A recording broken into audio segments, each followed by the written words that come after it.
Hi friends, మీరు ఉద్యోగం చేస్తున్నారా? లేదు ఉద్యోగం చేసి రిటైర్ అయ్యారా? మీరు వారానికి ఎన్ని రోజులు పనిచేశారు మీ ఉద్యోగంలో? ఆ వారంలో మీరు పనిచేసే రోజుల్లో రోజుకు ఎన్ని గంటల పాటు మీరు పనిచేశారు? ఇది ప్రశ్నలు. అయితే నేను 16 గంటలు పనిచేశానండి, 18 గంటలు పనిచేశానండి, ఇది కాదు నాకు కావాల్సింది. అఫీషియల్గా మీ ఉద్యోగము వారానికి ఎన్ని రోజులు? అఫీషియల్గా ప్రతిరోజు ఎన్ని పని గంటలు మీరు పని చేయవలసినటువంటి అవసరం ఉండేది, లేదో ఎన్ని గంటలు రోజు పనిచేస్తారు అఫీషియల్గా? కామెంట్ సెక్షన్లో రాయడానికి ప్రయత్నం చేయండి. ఇక ఇప్పుడు విషయం మాట్లాడదాం. ఇన్ఫోసిస్ నారాయణమూర్తి గారు, ఇన్ఫోసిస్ కో ఫౌండర్ అయినటువంటి నారాయణమూర్తి గారు వయసు పెరుగుతూ ఉన్న కొద్దీ అండి, చిత్తచాంచల్యం వస్తోందో లేకపోతే ఆ కడుపులో మెదడులో ఉన్నటువంటి విషం బయటికి వస్తోందో మనకు అర్థం కావట్లేదు. కానీ ఇన్ఫోసిస్ నారాయణమూర్తి పోయిన సంవత్సరం కొన్ని వ్యాఖ్యలు చేశారు. ఆ వ్యాఖ్యలను ఉతికారేశారు విన్నవాళ్ళందరూ. మళ్ళీ అవే వ్యాఖ్యలు ఇప్పుడు చేస్తూ తనను తాను సమర్థించుకుంటూ పని గంటలకు సంబంధించి మళ్ళీ వ్యాఖ్యలు చేశారు ఆయన. CINBC లీడర్షిప్ సమ్మిట్ అని చెప్పి జరిగిందండి. అందులో ఇన్ఫోసిస్ కో ఫౌండర్ అయినటువంటి నారాయణమూర్తి గారు మాట్లాడుతూ, క్షమించండి, నేను నా అభిప్రాయాన్ని మార్చుకోలేదు, నేను చచ్చిపోయేంత వరకు ఇదే మాట మీద ఉంటాను, అంటే నా శవం వెళ్ళి సమాధిలో ఉండేంత వరకు నేను ఇదే మాట మీద ఉంటాను అన్నారు. ఏం మాటట?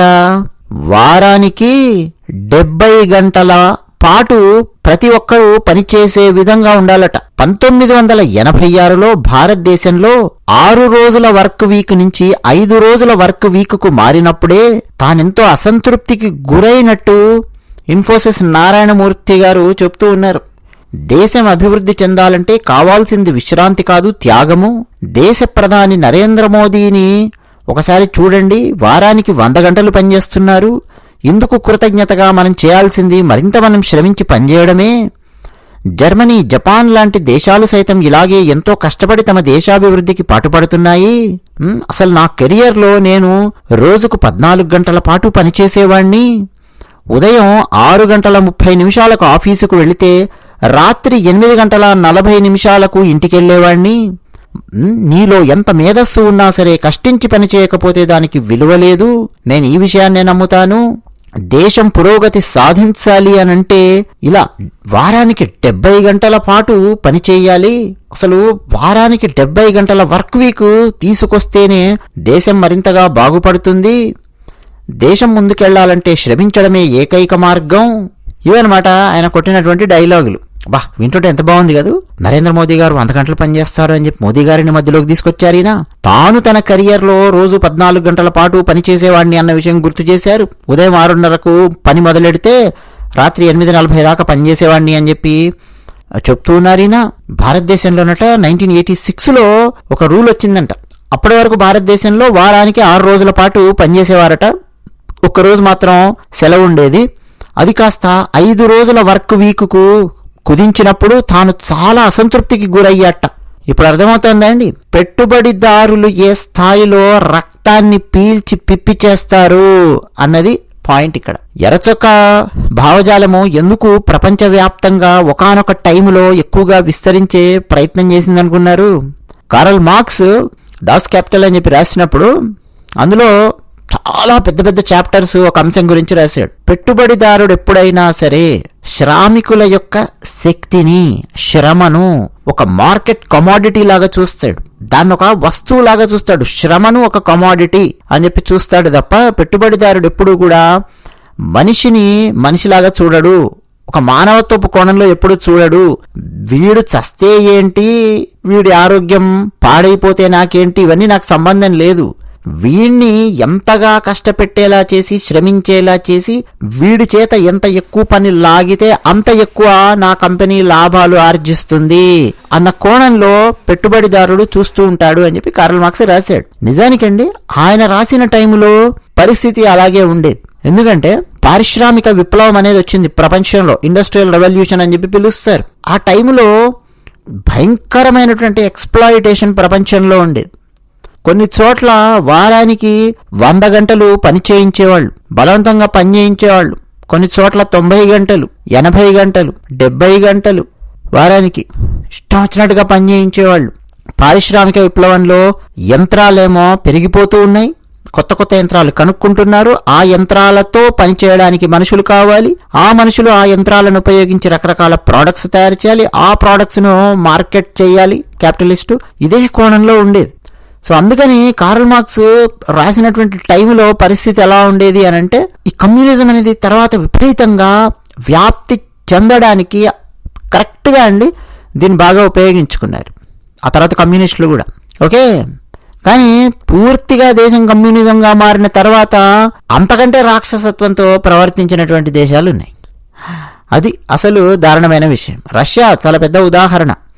ఒక్కొక్కరిని బలవంతంగా ఘోరాతి ఘోరంగా పనిచేయించారు. ఏది లెనిన్, ఆ తర్వాత స్టాలిన్ వాళ్ళ చేతుల్లోకి వచ్చిన తర్వాత ఏ శ్రామిక శక్తి, ఏ పెట్టుబడిదారు ఇవన్నీ మాట్లాడి దేశంలో కమ్యూనిజాన్ని తీసుకొచ్చారో రష్యాలో, ఆ తర్వాత చాలా దారుణంగా మానవ వనరులను ఎక్స్ప్లాయిట్ చేశారు ఆయా దేశాలలో. నిజం చెప్పాలంటే యుఎస్ఏలో ఒక మహానుభావుడు ఉన్నాడు. నిజంగానే మహానుభావుడు అంటున్నాను, వెటకారంగా కాదు, చెప్తాను ఆ మహానుభావుడు పేరు. ఆయన తీసుకొచ్చాడండి ఫస్ట్ 40 hours, వారానికి 40 గంటలు మాత్రమే పని దినాలు ఉండాలి, మనుషుల్ని మనుషుల్లాగా చూడాలి, లేబర్ పనిచేస్తూ ఉన్నారు, వర్క్ లైఫ్ బ్యాలెన్స్ అనేది ఉండాలి జీవితంలో. ఒక 2 రోజులు కాస్త సెలవు తీసుకొని ఇంటి పనులు చేసుకోవడమో, లేదు పిల్లల్ని బయటికి తీసుకెళ్లడమో, భార్యాభర్తలు కాస్త కలిసి కాస్త మాట్లాడుకోవడమో, మంచి చెడు చర్చించుకోవడమో, లేదు కాస్త ఎంటర్టైన్ అవ్వడమో, లేదు కాస్త ప్రార్థించుకోవడానికి, లేదు ఏదో దైవ ప్రార్థన ఏదో చేసుకోవడానికి, లేదు కాస్త ఒక ఆధ్యాత్మిక మార్గం గురించి కాస్త చర్చించుకోవడానికి, అన్వేషించుకోవడానికి, తన గురించి తాను మనిషి అన్వేషించుకోవడానికి కాస్త సమయం కేటాయించుకోవాలి, వర్క్ లైఫ్ బ్యాలెన్స్ అనేది ఉండాలి జీవితంలో అని చెప్పి ఆలోచించినటువంటి మహానుభావుడు ఉన్నాడు యుఎస్ఏలో. అంతకుముందు కూడా యుఎస్ఏలో బీభత్స భయానకంగా పని ఉండేది. 70 గంటలు, 80 గంటలు, 65 గంటలు ఇష్టం వచ్చినట్టు మ్యాండేటరీ అన్నమాట. మీకు అర్థమవుతుందా? అఫీషియల్గా ఇదంతా కూడా అఫీషియల్గా 70 hours పని చేయాలి, పని చేయకపోతే నేను తీసేస్తారు జాబ్ నుంచి. అట్లాంటి పరిస్థితి ఉండేది. ఓకే, తర్వాత మళ్ళీ అన్అఫీషియల్గా ఇంకెంత వర్క్ చేయించుకుంటారు, ఏమేం చేస్తారు అనేది మళ్ళీ తర్వాత. అఫీషియల్గానే 70 గంటలు అంటే ఆలోచించండి. అదే 1920s ద గ్రేట్ డిప్రెషన్ వచ్చింది యుఎస్ఏలో, ఆర్థిక మాంద్యం. ఆ టైంలో కూడా అమెరికాలో ఉన్నటువంటి ప్రెసిడెంట్ ఆయన ఆలోచించారు. కానీ ముందుగా ఆలోచించినటువంటి మహానుభావుడు ఎవరంటే ఫోర్డ్ అండి. ఎస్, 1926లో హెన్రీ ఫోర్డ్ ఆయన ఒక స్టాండర్డైజేషన్ ఒకటి తీసుకొచ్చాడు. వారానికి 5 రోజులు పని చేయాలి, 6 రోజులు అవసరం లేదు, 2 రోజులు రెస్ట్ తీసుకోండి, మీ పనులు చూసుకోండి, 5 రోజులే పని చేయండి ఎంప్లాయీస్ అని చెప్పి అప్పటి వరకు 6 రోజులకు పే చేసేవాడు కదా. ఏ డబ్బు అయితే 6 రోజులు పనిచేస్తే పే చేసేవాడో 5 రోజులు పనిచేసినా సరే అంత డబ్బు పే చేశాడండి హెన్రీ ఫోర్డ్. అంటే ఒక రోజు తగ్గించాను కదా అని చెప్పి డబ్బు తగ్గించలేదు, వాళ్ళకి ఎంత డబ్బు వస్తుందో కరెక్ట్గా అంతే డబ్బు వచ్చేలా చేస్తూ ఒక రోజును వాళ్ళ జీవితంలో పని చేయాల్సిన అవసరం లేదు, సెలవు తీసుకోండి అని చెప్పి ఇచ్చాడు హెన్రీ ఫోర్డ్. ఆ తర్వాత క్రమక్రమంగా గ్రేట్ డిప్రెషన్ టైం లోపల కరెక్ట్గా అది ఒక బ్యాలెన్సింగ్ ఆర్డర్ లోపలికి అనేది వచ్చింది. హెర్బర్ట్ హూవర్ ప్రెసిడెంట్గా ఉండేవాడు. ఆయన మొత్తం అమెరికా దేశవ్యాప్తంగా ఆయన ఒక నిర్ణయం తీసుకున్నాడు. ఆర్థిక మాంద్యం భయంకరంగా వచ్చింది, చాలా ఉద్యోగాలు, లక్షలాది ఉద్యోగాలు కోల్పోయే పరిస్థితి ఉంది, ప్రజలు ఇప్పటికే ఉద్యోగాలు పోతున్నాయి, దీని నుంచి మనం బయటపడాలి అని అంటే లే ఆఫ్స్ లేకుండా చెయ్యాలి అని అంటే వర్కింగ్ అవర్స్ను రెడ్యూస్ చెయ్యాలి, అట్లా మనం ఆలోచించాలి అని చెప్పి ఆయన మాట్లాడాడు. ఆ తర్వాత ఫ్రాంక్లిన్ రూజ్వెల్ట్ ఆయన వచ్చాడండి. ఆయన వచ్చి fair labour standards act of 1938 అని చెప్పి ఆయన సైన్ చేశాడు. అప్పటి నుంచి అంటే 1938 నుంచి యుఎస్ఏలో స్టాండర్డ్ అనమాట 5 రోజులు మాత్రమే పనిచేస్తారు. ఆ 5 రోజుల్లో కూడా 40 hours, daily 8 hours, 8 into 5 40 hours పనిచేస్తారు. ఆ తర్వాత 2 రోజులు వాళ్ళు వాళ్ళ కార్యక్రమాలు ఏంటి, వాళ్ళ కుటుంబము కార్యక్రమాలు అవన్నీ వాళ్ళు చూసుకుంటారు. ఇటువంటి ఒక అద్భుతమైనటువంటి దాన్ని తీసుకొని వచ్చారండి. ఎప్పుడైతే వాళ్ళు ఈ నిర్ణయం తీసుకున్నారో యుఎస్ఏలో స్త్రీల యొక్క ఎంప్లాయ్మెంట్ కూడా పెరిగింది, మహిళా ఉద్యోగినుల సంఖ్య చాలా డ్రాస్టిక్గా పెరిగింది యుఎస్ఏలో. సో ఒక ఎగ్జాంపుల్ ఇస్తున్నాను నేను. మన భారతదేశంలో 1986లో నిర్ణయం తీసుకున్నారు, ఇది 6 రోజుల నుంచి 5 రోజులు తగ్గించారు, నాకు అది నచ్చలేదు అని చెప్పి ఇన్ఫోసిస్ నారాయణమూర్తి మాట్లాడుతున్నాడు. అంటే ఎంతసేపు ఎంప్లాయీస్ చేత పని చేయించి వారానికి 70 గంటలు పని చేయిస్తే మనిషి అనేవాడు ఏమవుతాడండి చెప్పండి. ఇప్పటికే ఇంకా ముఖ్యంగా ఇన్ఫోసిస్ నారాయణమూర్తి గారు అంటే సాఫ్ట్వేర్ ఎంప్లాయీస్ పరిస్థితి ఎలా ఉంటుందంటే అనారోగ్య సమస్యలు, విపరీతమైన నడుము నొప్పి సమస్యలు, 30లలోనో 40లలోనే స్పాండిలైటిస్ సమస్యలు, కళ్లకు సంబంధించిన సమస్యలు, తర్వాత మెంటల్ ప్రాబ్లమ్స్, రకరకాల మెంటల్ ప్రాబ్లమ్స్ అనగానే ఈ పిచ్చి ఇటువంటి మాటలు మాట్లాడకండి. రకరకాల మానసిక సమస్యలు, వ్యాధులు అనట్లేదు, మానసిక సమస్యలు, ఆందోళనలు, గుండెదడలు, గుండె జబ్బులు, యాంగ్జైటీస్. ఇప్పటికే వారానికి 5 రోజులు పని చేయించి 40 గంటల పని అని చెప్పి అఫీషియల్ గా చెప్పి అనఫీషియల్ గా డబ్బులు కూడా ఇవ్వకుండా మన భారతదేశంలో చాలా చాలా ప్రైవేట్ కంపెనీలు అంటే ఎక్స్ట్రా పర్ అవర్ ఇంత పే చేయాలి అనేది కూడా చేయకుండా ఎక్స్ట్రా గంట పని చేస్తే ఇష్టం వచ్చినట్టుగా ఎక్స్ప్లాయిటేషన్ అండి. ప్రైవేట్ కంపెనీస్ లో భయంకరమైనటువంటి ఎక్స్ప్లాయిటేషన్ అనేది ఉంది. ఓకే, ఇప్పుడు ఒక్కొక్కరు వారానికి 70 గంటలు పనిచేసి ఏం చేయాలండి? ఒక్కొక్కరు ఈయన ఏదో దేశాన్ని అభివృద్ధి చేయాలి, అది చేయాలి, సోది చెప్తున్నాడు ఈయన. నిజంగా దేశాభివృద్ధి చెయ్యాలి, దేశాన్ని ముందుకు తీసుకెళ్లాలి అని అంటే కేవలం ఆర్థిక పరంగా ముందుకు తీసుకెళ్లడమే కాదు, క్యాపిటలిస్టుల్లో ఉండేటటువంటి ఒక భయంకరమైన ధోరణిది. నరేంద్ర మోదీ గారు మాట్లాడతారు చూడండి. నరేంద్ర మోదీ గారు ప్రధానమంత్రి కాబట్టి 100 గంటలు ఆయన పని చేయాల్సి వస్తుంది. ఆయన ఉన్నటువంటి ఆ లెవెల్ లోపల ఒక ఉద్యోగి భార్య పిల్లలు ఉన్నారు. ఒక ఉద్యోగి నెలకింత సంపాదించుకొని వచ్చి భార్య పిల్లల్ని చూసుకుంటూ ప్రశాంతంగా బతకడానికి 70 గంటలు 80 గంటలు పనిచేయాల్సినటువంటి అవసరం ఏముంటుందండి? ఆలోచించండి. మోదీ గారు చాలా సందర్భాల్లో ఒకటే చెప్తారు, ఏదో ఆర్థికంగా పైకెతకడం కాదు, దేశానికి సంబంధించి. ఆ మధ్య పారాలింపిక్స్ టైంలో అనుకుంటాను, లేదా చెస్ క్రీడాకారిణులు వెళ్ళినప్పుడు అనుకుంటాను, క్రీడాకారులందరూ వెళ్ళినప్పుడు ఒక 2-3 నెలల క్రితం నరేంద్ర మోదీ గారిని కలిశారు. మన తెలుగు క్రీడాకారిణులు వాళ్ళు ఉంటారు కదా, వాళ్ళు కూడా కలిశారు. ద్రోణవల్లి, హారిక వీళ్ళందరూ కూడా వెళ్ళారు. అప్పుడు ఒక ప్రశ్న వేశారు, సార్ మీరు స్పోర్ట్స్కి సంబంధించి వచ్చినప్పుడు చాలా అద్భుతంగా రియాక్ట్ అవుతారు, చాలా పట్టించుకుంటారు, ఎవరు ఒలింపిక్స్కి వెళ్తున్నారు, ఎవరు ఏం మెడల్ తీసుకొచ్చారు, ఎవరు పారాలింపిక్స్కి వెళ్తున్నారు, క్రికెట్లో ఎక్కడ మన భారత్ గెలిచింది వాళ్ళని అభినందించడం కానీ పిలిచి మాట్లాడడం కానీ ఇవన్నీ చేస్తుంటారు సార్, ఎందుకు ఇంత స్పోర్ట్స్కి సంబంధించి మీకు ఎందుకు ఇంత అద్భుతమైనటువంటి ఆలోచన ఉంది అని చెప్పి అడిగారు. అంటే నరేంద్ర మోదీ గారు నాకు స్పోర్ట్స్ అంటే ఇష్టం, నేను చిన్నప్పుడు ఆ ఆటలాడేవాడిని, ఈ ఆటలాడేవాడిని, ఇది చెప్తారేమో మోదీ గారు అని చెప్పి అనుకున్నారు. కానీ కాదు. మోదీ గారు ఏం చెప్పారంటే దేశం అభివృద్ధి చెందాలి అని అంటే, దేశం నెంబర్ 1 అవ్వాలి అంటే దేంట్లో నెంబర్ 1 అవ్వాలి, దేంట్లో అభివృద్ధి చెందాలి? పైసల్లో మాత్రమేనా? కాదు. దేశం అన్ని రంగాల్లో ముందుకెళ్ళాలి, స్పోర్ట్స్లో ముందుకెళ్ళాలి. అది క్రికెట్ కావచ్చు, బ్యాడ్మింటన్ కావచ్చు, చెస్ కావచ్చు, పారాలింపిక్స్ కావచ్చు, ఒలింపిక్స్లో కావచ్చు, ముందుకెళ్ళాలి. దేశం సాంస్కృతికంగా ముందుకెళ్ళాలి. దేశం మన సంస్కృతి, మన చరిత్ర ఏదైతే ఉందో దాన్ని కాపాడుకుంటూ ముందుకెళ్ళాలి. ఇంత ప్రాచీనమైన దేశం మనదని ఆ సత్తా చాటుకుంటూ ముందుకెళ్ళాలి, అందులో ముందుకెళ్ళాలి. అంతరిక్ష రంగంలో ముందుకెళ్ళాలి. చంద్రయానం చూశారు కదా, నెక్స్ట్ గగనయాన్ వెళ్తుంది, ముందుకెళ్ళాలి. సాఫ్ట్వేర్ రంగం ముందుకెళ్ళాలి, లేదు రేపు ఆర్టిఫిషియల్ ఇంటెలిజెన్స్ ముందుకెళ్ళాలి. ఆరోగ్యానికి సంబంధించి మన దేశం ముందుకెళ్ళాలి. ఆరోగ్యపరంగా ప్రతి ఒక్కరికి ఇన్సూరెన్స్ కవర్ అయ్యే స్థాయికి రావడం కానీ, అంటే ప్రభుత్వ రంగానికి సంబంధించిన వాటి గురించి మాట్లాడితే ప్రభుత్వ ఇన్సూరెన్స్ పేదలకు ప్రతి వాళ్లకు అందజేసేటటువంటి డైరెక్షన్లో మోదీ గారు ఆలోచిస్తున్నారు. ముందండి 70 సంవత్సరాల వయస్సు దాటినటువంటి వాళ్లకు, 70 and 70+ దాటినటువంటి వాళ్లకు మొన్ననే ఒక పథకాన్ని అనౌన్స్ చేశారు, స్టార్ట్ అయిపోయింది.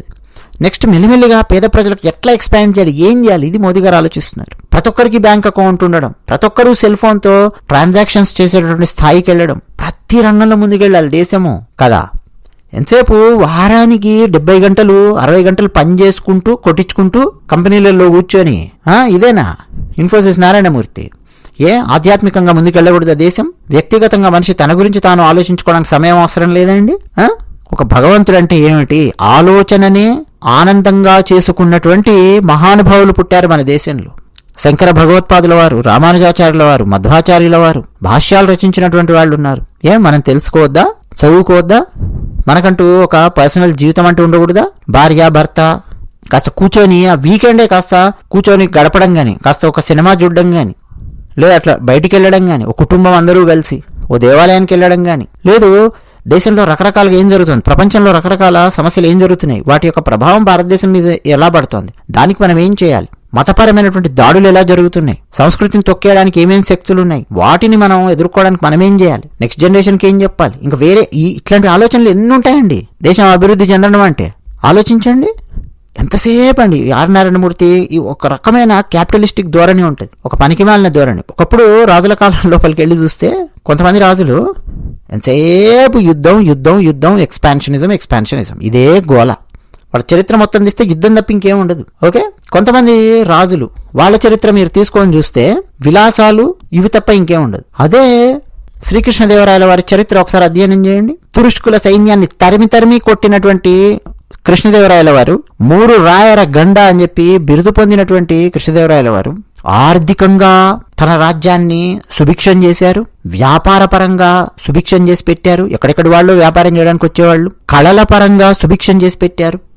నాట్యం కావచ్చు, చిత్రలేఖనం కావచ్చు, గానం కావచ్చు, సాహిత్యపరంగా సుభిక్షం చేసి పెట్టారు. అష్టదిగ్గజ కవులను నెలకొల్పి తన సభలో తాను కేవలం యుద్ధాలు చేస్తూనే కూర్చోకుండా మరోపక్క తాను ఆముక్తమాల్యద లాంటి ప్రబంధాన్ని రచించారు. మరోపక్క దేవాలయాలను బాగు చేయించారు. కొత్త దేవాలయాలను నిర్మించే కార్యక్రమము, జీర్ణమైపోతున్నటువంటి ఆలయాలను, శిథిలావస్థకు వచ్చేటటువంటి ఆలయాలను గుర్తించి వాటికి నిధులు సమకూర్చి ఆ ఆలయాల జీర్ణోద్ధరణ కార్యక్రమాన్ని కృష్ణదేవరాయల వారు చేశారు.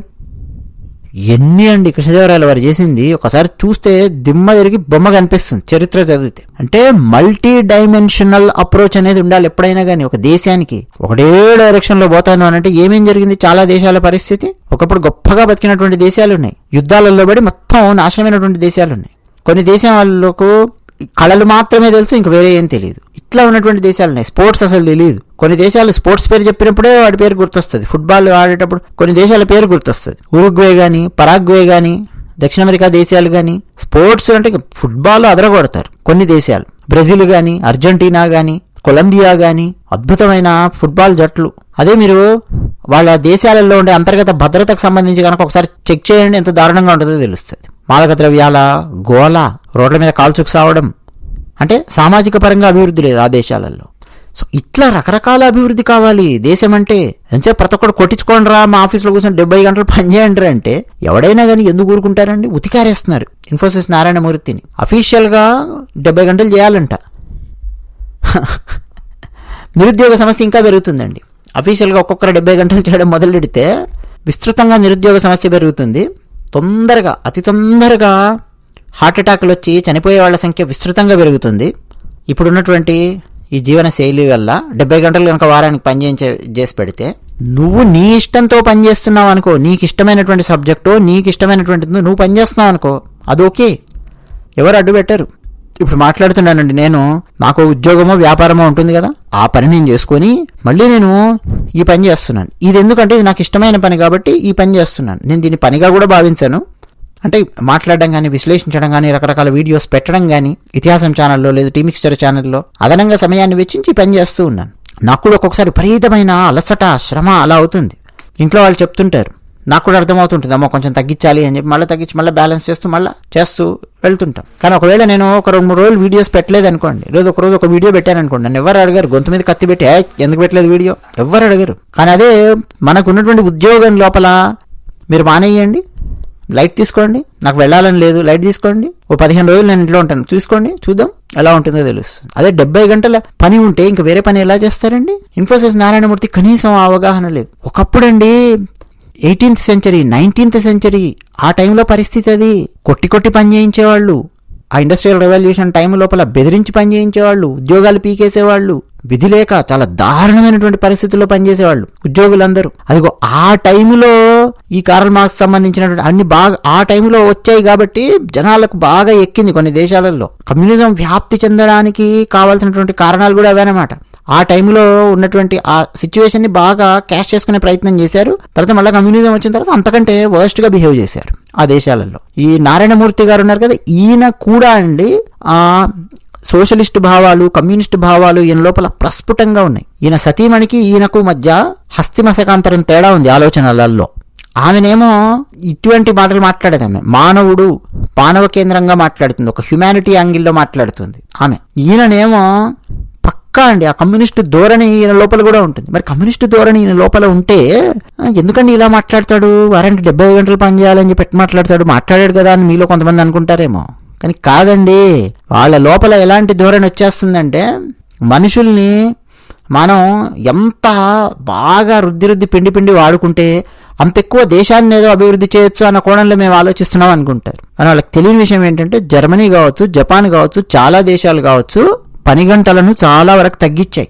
ఏ దేశంలోనూ అఫీషియల్గా 70 పని గంటలు లేవు, ఏ దేశంలోనూ అఫీషియల్గా 60 పని గంటలు లేవు, ఏ దేశంలోనూ అఫీషియల్గా 55 పని గంటలు లేవు. నేను మాట్లాడుతున్నది ప్రజాస్వామ్య దేశాల గురించి. అర్థమైందా? మరి మీ అభిప్రాయాలు ఏంటి? కామెంట్ సెక్షన్లో రాయండి. నారాయణమూర్తి గారు ఆయన మీద ఉన్నటువంటి గౌరవాన్ని పోయిన సంవత్సరమే బాగా తగ్గించుకున్నారు జనాలలో. ఇప్పుడు మరింతగా ఆయన ఇమేజ్ పడిపోయింది, గౌరవం పడిపోయింది. ఇక ఆయన ఆ కంపెనీని స్థాపించినప్పుడు ఆ కంపెనీలో పనిచేసేటటువంటి వాళ్ళు చాలా మందిని ఏ రేంజ్లో టార్చర్ పెట్టి ఉంటారు అన్నది చాలా ఊహించుకోవచ్చు. ఇంకా కొన్ని కంపెనీస్ ఉన్నాయండి, ఎంత ఏ రేంజ్ టార్చర్ పెడతారంటే, ఈ కంపెనీ కూడా ఈయన పనిచేసినటువంటి కంపెనీకి సంబంధించినటువంటి కొంతమంది ఎంప్లాయీస్ కూడా చెప్తూ ఉండేవాళ్ళు. మరి ఇప్పుడు ఎట్లుందో మనకు తెలియదు కానీ పరిస్థితి, 9 గంటల 15 నిమిషాలు ఎంతనో ఆఫీస్లో ఉండాలి. Swipe in swipe out time చూస్తారనమాట. Swipe in swipe out time చూసి ఆ మధ్యలో కనుక లేకపోతే మళ్ళీ ఆ సంవత్సరాంతంలో ఎన్ని గంటలు వీళ్ళు లేరో అన్ని లీవ్స్ కట్ చేయడం కానీ, లీవ్స్ కనుక అయిపోయి ఉంటే డబ్బు కట్ చేయడం కానీ, ఇటువంటి కార్యక్రమాలు చేస్తారు. మీరు అమెరికా లాంటి దేశాలు, అభివృద్ధి చెందిన దేశాలు, యూరోప్లో అభివృద్ధి చెందిన దేశాలు, చాలా దేశాలు, ఏ ఏ దేశాలలో అయితే ఈ సాఫ్ట్వేర్ కంపెనీలకు ప్రాజెక్టులు వస్తాయో ఆయా దేశాలలో, అంటే వీళ్ళకి పనిచ్చేటటువంటి క్లయింట్స్ ఉంటారే వాళ్ళు కూడా అలా బిహేవ్ చేయరండి, రాక్షసంగా బిహేవ్ చేయరు. 8 గంటలు ఉండాలి, 9 గంటలు ఉండాలనుకోండి, స్వైప్ ఇన్ స్వైప్ అవుట్లు చెక్ చేస్తూ వీళ్ళు లేడా, వీళ్ళు లేకపోతే శాలరీలు కట్ చేద్దాం, లీవ్స్ కట్ చేద్దాం, ఆ రేంజ్లో వెళ్ళరు. అంత మైక్రో మేనేజ్మెంట్ అనేది చాలా పెద్ద పెద్ద కంపెనీస్లో లేదు ప్రపంచవ్యాప్తంగా. ఆ స్థాయి మైక్రో మేనేజ్మెంట్ కనుక ఉంటే చాలా కంపెనీస్ ఎప్పుడో ఎత్తిపోయేవి పాశ్చాత్య దేశాలలో. ఎందుకంటే ఫ్రీడమ్ ఆఫ్ ఎక్స్ప్రెషన్ని చాలా అద్భుతంగా ఉపయోగించుకుంటారు పాశ్చాత్య దేశాలలో. మన దగ్గర ఉన్నట్టు భయంగా ఉండరు కంపెనీస్ యొక్క విషయాలలో.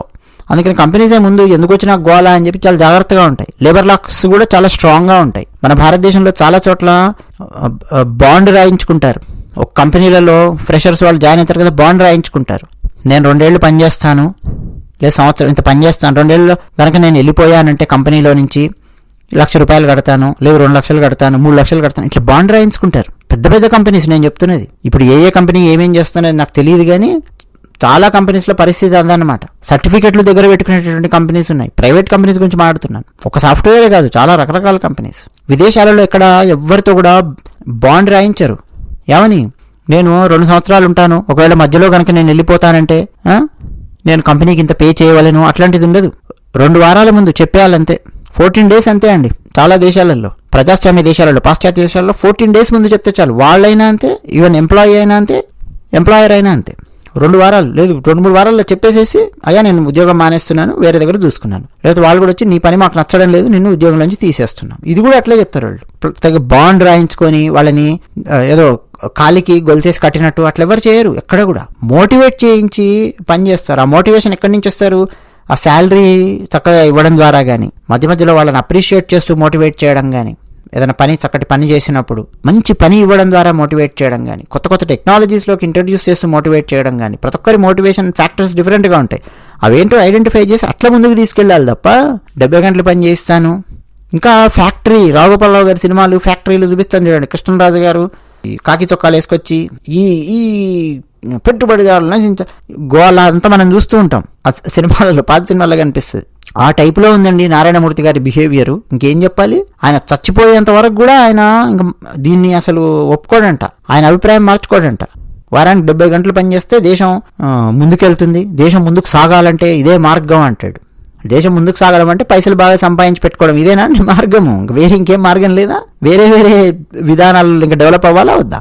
ఎంత రాక్షసత్వం అంటే చాలా చాలా సాఫ్ట్వేర్ కంపెనీస్లో మన భారతదేశంలో, అయ్యా నేను ఇంటి నుంచి పనిచేస్తానండి ఈ 1 వారం రోజుల పాటు, లేదు నాకు ఆరోగ్యం బాగాలేదు, లేదు అక్కడి నుంచి నేను అంత దూరం నుంచి నేను వచ్చి ఇక్కడ పని చేసి ఇంటికి వెళ్ళే వరకు నాకు చాలా అలసటగా ఉంది, ఒక 4 రోజులు ఇంటి నుంచి పనిచేస్తాను అని చెప్పి అడిగితే, అంటే వర్క్ ఫ్రమ్ హోమ్ లాంటిది ఎవరన్నా అడిగితే, వర్క్ ఫ్రమ్ హోమ్ లేదు, గడిద గుడ్డు లేదు అని చెప్పి రకరకాల రీజన్స్ చెప్పేవాళ్ళు సాఫ్ట్వేర్ కంపెనీలు. లేదు నువ్వు ఎట్లా పని చేస్తావు, ల్యాప్టాప్ తీసుకెళ్ళి ఇంట్లో కూర్చొని పనిచేస్తే అది చాలా సెక్యూరిటీతో కూడుకున్నటువంటి సాఫ్ట్వేర్ కదా ఇది, నువ్వు ఇంట్లో కూర్చొని ఎట్లా పనిచేస్తావు, దానికి అనుమతి లేదు, నువ్వు ఇంట్లో కూర్చొని పని చేయకూడదు, వర్క్ ఫ్రమ్ హోమ్లు చేయకూడదు, పైగా నువ్వు ఇంట్లో కూర్చొని పని చేస్తుంటే నువ్వు పని చేస్తున్నావో లేదో నాకెలా తెలుస్తుంది, నువ్వు టైంపాస్ చేస్తే నాకు తెలియదు కదా, ఇట్లా రకరకాల కారణాలని చెప్పేవాళ్ళు. సాఫ్ట్వేర్ కంపెనీస్ మొత్తం అవే చెప్పేవి, అదే చేసేవాళ్ళు. ఇక ఎంప్లాయీస్ ఎక్కడెక్కడి నుంచో వాడి కింద మీద వాడి కొట్టుకుంటూ వెళ్ళేవాళ్ళు. బెంగళూరులో పనిచేసేవాళ్ళు ఎక్కడో ఉండేవాళ్ళు, ఆ బన్నేరుగట్ట సైడు లేకపోతే ఆ వైట్ ఫీల్డ్ సైడో ఎటో దూరాలు ప్రయాణం చేసేవాళ్ళు. ముంబైలో అదే పరిస్థితి. మన హైదరాబాద్లో అదే పరిస్థితి. ఎక్కడో దిల్సుఖ్ నగర్లో ఉంటారు, ఎక్కడో వనస్థలిపురంలో ఉంటారు, ఎక్కడో వెస్ట్ మారేడుపల్లి సైడ్ ఎక్కడో ఉంటారు, ఏ భూదేవి నగర్ దగ్గర ఎక్కడో ఉంటారు. వాళ్ళందరూ హైటెక్ సిటీకి గచ్చిబౌలి అటు వెళ్ళి పని చేసుకొని రావాలి. ఆ ట్రాఫిక్ లోపల వెళ్ళి వచ్చేవరకే ఒక్కొక్కరికి దమ్ము అయిపోతుంది అనమాట. ఇంటికి వచ్చేవరకే వాళ్ళ పని అయిపోతుంది. ఎనర్జీ లెవెల్స్ మొత్తం పడిపోయి ఉంటాయి అనమాట. మాట్లాడలేని పరిస్థితుల్లో ఉంటారు చాలామంది. 8 గంటలు అక్కడ పని చేసి కూర్చొని ప్లస్ మళ్ళీ 1 అవర్ లంచ్ అంటే మొత్తం 9 అవర్స్ అక్కడ ఉండి ఆఫీసులలో, అది కూడా సమయానికి వదిలిపెట్టకుండా మళ్ళీ మేనేజర్స్ నువ్వు ఇంటికి వెళ్ళిపోతున్నావా, లేదు సాయంత్రాలు పనిచ్చి 4 గంటలకు 4:30కు పనిచ్చి 7:30, 8, 9 దాకా కూర్చోబెట్టి ఇట్లా రకరకాలు ఏంటంటే చేస్తూ ఉంటారు. అదే అన్ని కథలు చెప్పేవాళ్ళు కదా వర్క్ ఫ్రమ్ హోమ్ అనే వరకు. కోవిడ్ టైంలో చూడండి, ఎగబడి ఎగేసుకుంటూ వర్క్ ఫ్రమ్ హోమ్లు ఇచ్చారు కంపెనీలు ఆ టైంలో. ఎందుకంటే వీళ్ళు ఇంటి నుంచి కూర్చొని పని చేయకపోతే కంపెనీకి లాభాలన్నీ పోతాయి. మీ ఉద్యోగం సంగతి సరే, కంపెనీకి లాభాలు కూడా పోతాయి, క్లయింట్లు పోతారు. ఎందుకు వచ్చిన గోలా, వర్క్ ఫ్రమ్ హోమ్ తీసుకోండి అని చెప్పి ఎగబడి వర్క్ ఫ్రమ్ హోమ్లు ఇచ్చి ఎగబడి అవసరమైతే ల్యాప్టాప్లు, కంప్యూటర్లు ఏమేం కావాలనో ఇంటికి కొరియర్లు చేసి పంపించి అరేంజ్మెంట్స్ చేసి అన్నీ చేశారు. కోవిడ్ అయిపోయింది కదా, అయిపోయిన తర్వాత చూడండి మళ్ళీ ఈ నారాయణమూర్తి వీళ్ళే ఇచ్చిన స్టేట్మెంట్స్ చూడాలి మీరు. ఆఫీస్కి రావాలి, ఆఫీస్కి వచ్చి పనిచేస్తేనే సూపర్వైజర్లు వీళ్ళు ఎట్లా పనిచేస్తున్నారో చూడగలుగుతారు. అది ఇది ఆ మైండ్ సెట్ చాలా భయంకరమైన మైండ్ సెట్ అండి. నేనున్నటువంటి దేశంలో, ఇప్పుడు ప్రస్తుతం నేనున్నటువంటి దేశంలో నేను ఇంకో ముగ్గురం కలిసి డిన్నర్కి వెళ్ళాం ఒక 2 సంవత్సరాల క్రితం. ఎవరు కూడా, మిగతా వాళ్ళు ఎవరు కూడా మన భారతీయులు కాదు, ఈ దేశంలో ఉన్నటువంటి వాళ్ళు, ఈ దేశంలో పుట్టి పెరిగినటువంటి వాళ్ళు. వెళ్ళి మేము మాట్లాడుతున్నాము. ఈ వర్క్ ఫ్రమ్ హోమ్కి సంబంధించిన చర్చ వచ్చింది. కోవిడ్ వర్క్ ఫ్రమ్ హోమ్ చర్చ వచ్చినప్పుడు అందులో ఒక అతను చాలా కామెడీగా చెప్పాడు. మా కొలీగ్, దాదాపు 30 సంవత్సరాల అనుభవం ఉంటుంది ఆయనకు, చాలా పెద్దవాడు. నవ్వుకుంటూ భోజనం చేస్తూ ఏం చెప్పాడో తెలుసా, మనమేమో ఇక కోవిడ్ అయిపోయింది ఇంకా రెండరా ఆఫీసులకి అని చెప్పి మెల్లమెల్లిగా అడుగుతూ ఉన్నాము. ఇంకా చాలా చాలా చోట్లలో చాలా కంపెనీస్ మెల్లమెల్లిగా ఇక ప్రపంచవ్యాప్తంగా ఇళ్ళు వదిలేసి ఇంకా ఆఫీసులకు రండి అని చెప్పి పిలుస్తారు. ఇక ఒక్కొక్కరు టిప్ టాప్గా రెడీ అయ్యి, కోట్లు వేసుకునే వాళ్ళు కోట్లు, బూట్లు వేసుకునే బూట్లు అన్నీ వేసుకొని, టైలు కట్టుకొని ఏదో మొత్తానికి కింద మీద పడి ఆఫీస్కి వచ్చి కూర్చొని పనిచేస్తూ ఉంటాడు. అదే ఎక్కడో రష్యాలో ఎవడో కాలేజ్ డ్రాప్ అవుట్ గాడు అండర్వేర్ మీద వాడి ఇంట్లో వాడి కుర్చీలో కూర్చొని టీవీలో వెబ్ సిరీస్ చూస్తూ వాడి ఒళ్ళో ల్యాప్టాప్ పెట్టుకుని వాడు హ్యాకింగ్ చేస్తూ ఉంటాడు. పెద్ద పెద్ద కంపెనీలను, పాశ్చాత్య దేశాలలో ఉండే పెద్ద పెద్ద కంపెనీలను వాడు అల్లాడిస్తూ ఉంటాడు. డేటా చౌర్యం చేస్తూ ఉంటారు, హ్యాకర్స్ భయపెడుతూ ఉంటారు. సింపుల్గా డేటా తీసుకెళ్ళి, క్రెడిట్ కార్డుల డేటా, ఏ హాస్పిటల్లో ఇన్ఫర్మేషన్ డేటానో, ఏ హోటల్లో వచ్చిన ఇన్ఫర్మేషన్ తీసుకెళ్ళి మొత్తం డార్క్ వెబ్లో పెట్టేస్తూ ఉంటారు. అట్లా పనిచేస్తుంటాడు వాడు. నెక్స్ట్ జనరేషన్ వాళ్ళు అంత బీభత్స భయానకంగా పనిచేస్తున్నారు. వీళ్ళేమో ఇంకా ఆఫీసుకు రా, టిఫిన్ డబ్బా పట్టుకురా, కూర్చో, పని చేయి, ఇవన్నీ చెప్తున్నారు. కొన్ని ఏమో ఖచ్చితంగా ఆఫీసుకు వెళ్తే తప్ప పని చేయలేని ఉంటాయి. కొన్ని పనులు ఆఫీసుకు వెళ్లకుండా కూడా మనం చేయొచ్చు. టెక్నాలజీ, సాఫ్ట్వేర్ రంగానికి సంబంధించినవి, లేదు సాఫ్ట్వేర్ ఉపయోగించే వివిధ శాఖలు ఉంటాయి చాలా చాలా కంపెనీస్లో, రకరకాల కంపెనీస్లో. వాళ్ళందరూ కూడా హ్యాపీగా ఇంట్లో కూర్చొని పని చేయొచ్చు. కానీ రకరకాల కారణాల వల్ల పిలుస్తూ ఉంటారు. కానీ ఏ ప్రోటోకాల్ ఏది ఫాలో అవ్వనోడు ఎక్కడో కూర్చొని మొత్తం ప్రపంచంలో ఉండే చాలా చాలా దేశాలను, చాలా చాలా కంపెనీలను అల్లాడిస్తూ ఉంటాడు వాడు, ఈ సైబర్ సెక్యూరిటీ దీనికి సంబంధించి అని చెప్పి అన్నాడు అనమాట. సో అది కూడా కరెక్టే అని చెప్పి నాకు అనిపించింది. హైదరాబాద్ నుండి ఒక కంపెనీలో ప్రతి బుధవారం టైల్ కట్టుకొని రావాలి. టైల్ కట్టుకొని రాకపోతే లోపలికి రానిచ్చేవాళ్ళు కాదు. అటువంటి కంపెనీస్ ఉన్నాయి, అటువంటి బంగారాలు ఉన్నాయి తెలుసా మీకు. సెక్యూరిటీ గార్డ్ చెప్తాడు, నువ్వు టై కట్టుకురాలేదా, వెంటనే చెప్తాడు. టై కట్టుకురాకపోతే వాడు ఎంప్లాయీ ఐడి నోట్ చేసుకుంటాడు. నోట్ చేసుకొని మేనేజర్కి పంపిస్తారు, వాళ్ళ మేనేజర్కి పంపిస్తారు. నువ్వు టై ఎందుకు కట్టుకురాలేదురా అని చెప్పి మళ్ళీ మేనేజర్ వచ్చి నెత్తి మీద మొట్టికాయ చివాట్లేదో వేయడం. సెక్యూరిటీ గార్డ్స్ సాఫ్ట్వేర్ ఎంప్లాయీని భయపెడుతూ ఉంటారు. ఆ సాఫ్ట్వేర్ ఎంప్లాయీ, ఒక్కొక్క ఎంప్లాయీ చేసే పని వల్ల, అతను సంపాదించే డబ్బు వల్ల కనీసం 20-30 మంది సెక్యూరిటీ గార్డ్స్కు ఉద్యోగాలు ఇవ్వచ్చు అక్కడ. ఆ సెక్యూరిటీ గార్డులు పోయి సాఫ్ట్వేర్ ఎంప్లాయీస్ తప్పు చేశారా, తప్పు చేస్తే కాదు, టై కట్టుకురాలేదు, ఇటువంటి వాటి మీద కాన్సన్ట్రేషన్ ఎక్కువ ఉంటుంది. షూ వేసుకురాలేదు, టై కట్టుకురాలేదు, టక్ వేసుకురాలేదు, ఇటువంటి వాటి మీద. అదే మీకు పాశ్చాత్య దేశాల్లో, చాలా దేశాలలో టీ షర్టు, నార్మల్ జీన్స్ వేసుకొని వెళ్ళిపోయి పనిచేస్తూ ఉంటారు. అసలు ఎండాకాలం అయితే యూరోప్లోని ఒక దేశంలో నేను పనిచేస్తున్నప్పుడు చూశాను, టీ షర్టు షార్ట్స్ వేసుకొని వస్తున్నారు అనమాట. అక్కడ ఏంద్రా ఇది అని చెప్పి మనకు ఒక ఆడ్గా అనిపిస్తుంది కదా. ఒకతను అడిగితే అతను చెప్పాడు, నాన్న మా దేశంలో ఎండ సరిగ్గా ఉండదు, ఎండాకాలం ఉండేదే 4 నెలలు. ఆ 4 నెలల్లో కూడా మా శరీరం మీద ఎండబడకపోతే పరిస్థితి ఎలా ఉంటుంది? డి విటమిన్ చాలా ఘోరంగా ఉంటుంది, తక్కువగా ఉంటుంది. అందుకని ఎండాకాలం మేము పూర్తిగా మా ఒంటి మీద సాధ్యమైనంత వరకు ఎండ పడేలాగా మేము చూసుకుంటాము. అందుకే టీ-షర్ట్ షార్ట్ వేసుకొని వచ్చి పనిచేస్తాం, ఎవ్వరు ఏమన్నారు ఇక్కడ అని చెప్పి సమాధానం ఇచ్చాడనమాట. సో వాళ్ళ కన్వీనియన్స్ అంతే, వచ్చి పని చేసేసి వెళ్ళిపోతున్నారు, పెద్ద పెద్ద పనులు చేస్తారు. మన దగ్గర ఎండాకాలం కానీ, అది చెన్నై కానీ, చెన్నైలో ఎట్లుంటుంది, ఎండ ఉడికిపోతుంటుంది తెలుసు కదా. వీళ్ళు టైలు కట్టుకొని, టక్కులు వేసుకొని, షూలు వేసుకొని, బస్సుల్లో పడి, కార్లలో పడి, బైకులు డ్రైవ్ చేసుకుంటూ కింద మీద పడి ఒక్కొక్కరు వెళ్ళి అక్కడ పని చేసి వస్తుంటారు. మళ్ళీ ఒక్కొక్కరు 70 గంటలు పని చేయాలి, 60 గంటలు పని చేయాలి అని చెప్పి అఫీషియల్గా ఉండాలి అది అన్నట్టు మాట్లాడుతున్నాడు. ఇలా లేదు, వారానికి 6 రోజులు ఉండాలి, అసలు వర్క్ లైఫ్ బ్యాలెన్స్ ఎందుకు, వర్క్ లైఫ్ బ్యాలెన్స్ అవసరం లేదు అని మాట్లాడుతున్నాడు ఈ నారాయణమూర్తి. ఒక ఈయనే కాదండి, చాలా చాలా మంది పెద్ద పెద్ద కంపెనీస్ ఆర్ చిన్న కంపెనీస్ యొక్క మనస్తత్వం అదే. 2008లో రెసెషన్ వచ్చింది, మీలో చాలా మందికి తెలిసే ఉంటుంది. లెమన్ బ్రదర్స్ దానికి సంబంధించిన ఇష్యూ వచ్చింది USA లోపల. సరే, ఆ టైంలో మన భారతదేశంలో కొన్ని ప్రైవేట్ కంపెనీలు, సాఫ్ట్వేర్ కంపెనీస్ వాళ్ళ ఎంప్లాయీస్ని పెట్టినటువంటి తిప్పలు కొంతమంది మనకు చెప్తూ ఉంటే మిత్రులు షాక్ అయిపోయేవాళ్ళం అనమాట, బెదిరించేవాళ్ళు. నువ్వు సచ్చినట్టు ఇప్పుడు హైదరాబాద్లో ఉండేవాడు మిత్రుడు, హైదరాబాద్ నుంచి అక్కడెక్కడో చెన్నై వెళ్ళి పని చేయమంటారు, ఏదో షార్ట్ నేను వెళ్ళలేను రా బాబు అంటే అయితే ఉద్యోగం పీకేస్తాను, బెదిరించి పని చేయించడం. చిన్న చిన్న కంపెనీస్ అయితే ఇంకా ఘోరం, 12 గంటలు 13, 14 గంటలు, లెక్క లేదు, పత్రం లేదు, ఏమీ లేదు, ఇష్టం వచ్చినట్టు ఎక్స్ప్లాయిట్ చేయడమే మనుషుల్ని, అంటే లేబర్ని ఎక్స్ప్లాయిట్ చేయడం అనమాట. అంత దారుణంగా ఉంటుందండి. మనం ఎంతసేపు ఏమనుకుంటామంటే పాత సినిమాలు చూసి ఎండలో పాపం తట్ట మోస్తూ వెళ్తూ ఉంటారు ఒక కార్మికుడు, లేదు ఇటుకలు మోస్తూ ఉంటారు, వాళ్లను మాత్రమే మేస్త్రీలు ఇబ్బంది పెడుతున్నారు అనుకుంటారు. కానీ అంతకంటే బీభత్స భయానకమైనటువంటి ఎక్స్ప్లాయిటేషన్ సాఫ్ట్వేర్ రంగంలో మనకు కనిపిస్తుంది చాలా చాలా కంపెనీస్లో. మీరు ఒక్కొక్క కంపెనీ ఎంప్లాయీని పట్టుకొని కనీసం 10-15 ఏళ్ళ ఎక్స్పీరియన్స్ ఉన్నటువంటి ఎంప్లాయీస్ని వాళ్ళ జీవితంలో ఏమేం జరిగింది ఒక్కొక్కసారి అడుగుతూ ఉండండి, వాళ్ళే చెప్తారు మీకు ఎంత ఎక్స్ప్లాయిటేషన్ ఉంటుందో. అది సరిపోదన్నట్టు ఇంకా పని గంటలు పెంచాలని చెప్పి ఈ పనిమంతుడు చెప్తున్నాడు. ఈయనంటే ఒక లెగసీ బిల్డ్ చేసుకున్నాడు, పనికొచ్చింది, కంపెనీ బిల్డ్ చేశాడు, ఒక లెగసీ బిల్డ్ చేసుకున్నాడు. ప్రతి ఒక్కరు ఎందుకు అట్లా పని చేయాలండి? ప్రతి ఒక్కరి లక్ష్యం అదేనా? కాదు కదా, ఒక్కొక్కరి లక్ష్యం ఒకటి ఉంటుంది. బతకడానికి ఇంత డబ్బు కావాలి కాబట్టి వచ్చి పని చేస్తూ ఉంటారు. ప్రతి ఒక్కరు ఏదో ఊడబొడుస్తాను అంత అవసరం లేదు కదా. వాళ్ళు ఊడబొడవాలనుకుంటున్నటువంటి రంగాలు వేరే వేరే ఉంటాయి. అందులో వెళ్ళి వాళ్ళు విజయాన్ని సాధించలేని పరిస్థితి లేక కూడా కొంతమంది రకరకాల రంగాలలో పనిచేస్తూ ఉంటారు. ప్రతి ఒక్కరు అదే మోటివేషనల్ లెవెల్తో పనిచేయాలి అంటే కూడా కష్టం. ఈయనంటే కంపెనీ పెట్టాలి, అభివృద్ధి చేయాలనుకున్నాడు, ఏదో చేయాలనుకున్నాడు కాబట్టి 14 గంటలు పని చేయొచ్చు. అది విషయం.